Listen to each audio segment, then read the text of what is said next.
Hello and welcome back. Today I'm going to review Bloodstained Ritual of the Night.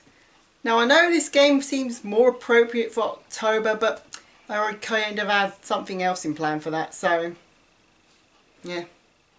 This game is a homage to the Castlevania series, mainly because one of the people that made the game was heavily involved with the Castlevania series. That being Koji Igarashi, one of the many individuals being screwed over, blacklisted, fired, or otherwise generally inconvenienced and pissed off by Konami. So he set up a Kickstarter, formed his own new team, 505 Games, and decided to make a spiritual successor to the Castlevania series.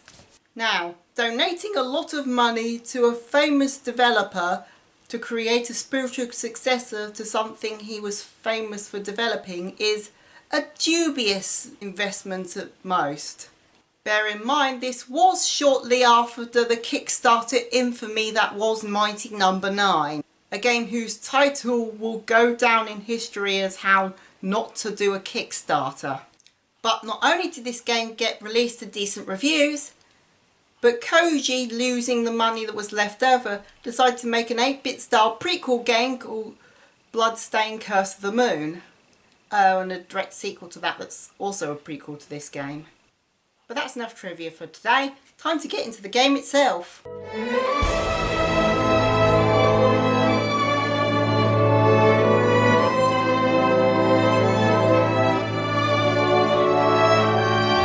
The story takes place in the Industrial Revolution, where a bunch of alchemists are pissed off that no one believes in magic anymore and therefore they can't make a profit out of people's mysticism.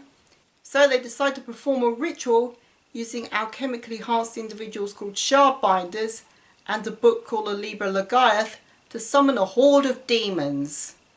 The demons are stopped by a shardbinder named Jeeble. Oh, Japanese people trying to invent European sounding names. Who defeats the demons while the other surviving shardbinder, Miriam, is stuck in a coma. 10 years have passed, and Miriam, finally woken up from said coma, has teamed up with Johannes, an alchemist, and is headed off to stop a new demon incursion that is coming out of a castle that has mysteriously appeared. They arrive at the location only to find that the person behind this is none other than Jeeble, who is teamed up with the demon Grimory, the main antagonist from Curse of the Moon, and planning to use the Liber Logaeth to summon a horde of demons to destroy mankind. Miriam heads through the ransacked town and finds and teams up with an exorcist named Dominique. After arriving at the castle, she bumps into one of the alchemists who released the demons 10 years ago by the name of Alfred, who has come to reclaim the Liber Logaeth.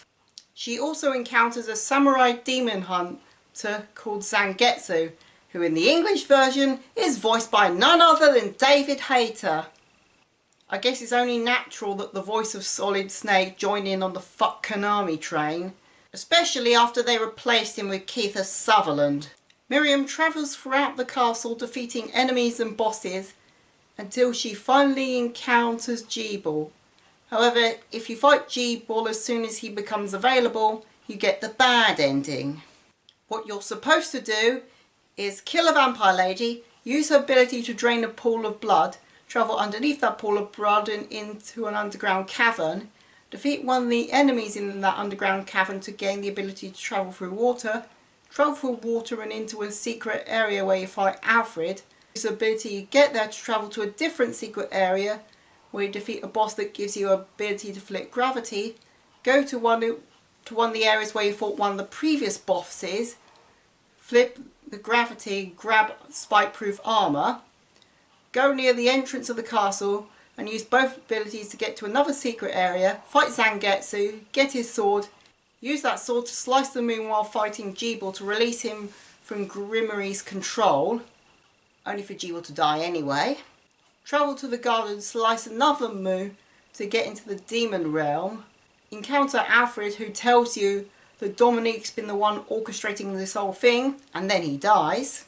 You defeat Grimory and confront Dominique, who has just killed Zangetsu. She explains that the reason she's done all this is because her family was killed by a horde of demons that made her lose her faith in God, and now she wants to destroy God by using the power of the Demon Lord. She then summons and fuses herself with the Demon Lord Baal, who apparently is a human head, a frog head and a cat head with tails attached that spin around in a circle. You defeat Baal. Miriam and Johannes use the Liber Lagath to destroy the castle, saving the world from demons once again, and credits roll.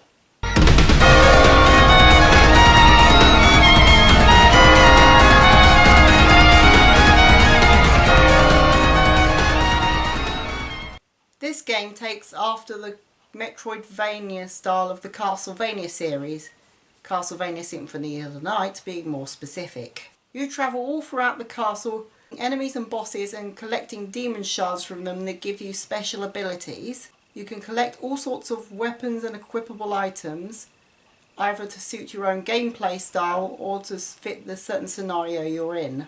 You can level up by fighting enemies, and you might need to grind a little if you're having trouble with a certain boss.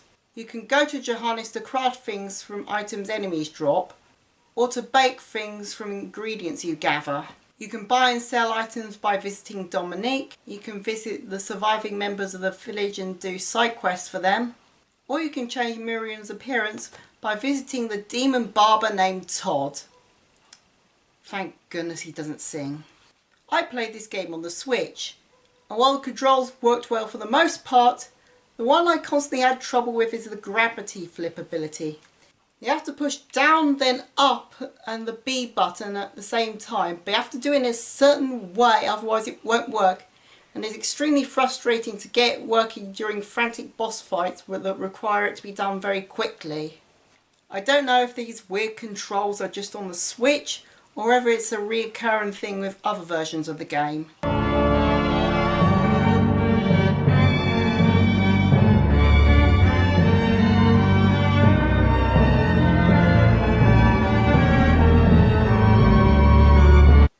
Look really good on the main screen and help exaggerate the appearance of the Japanese Gothic style that the game has. However, the downgrades that it has to take to get on the Switch's portable screen do make it hard to see some detailed things, more specifically some certain attacks from enemies.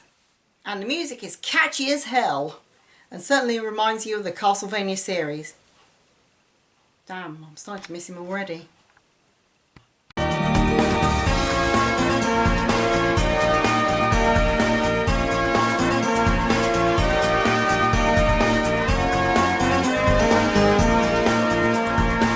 This game is a good one. True, it's a bit hard and frustrating at the beginning to get your grip on how it works, but once you've figured everything out, it's a real joy to play. My good experiences certainly outweigh the bad. So if you're a fan of the Castlevania series, or just want to play a good game and you aren't afraid of taking a little punishment, then I say give Bloodstained a whirl. Well, that's all from me. See you guys next time.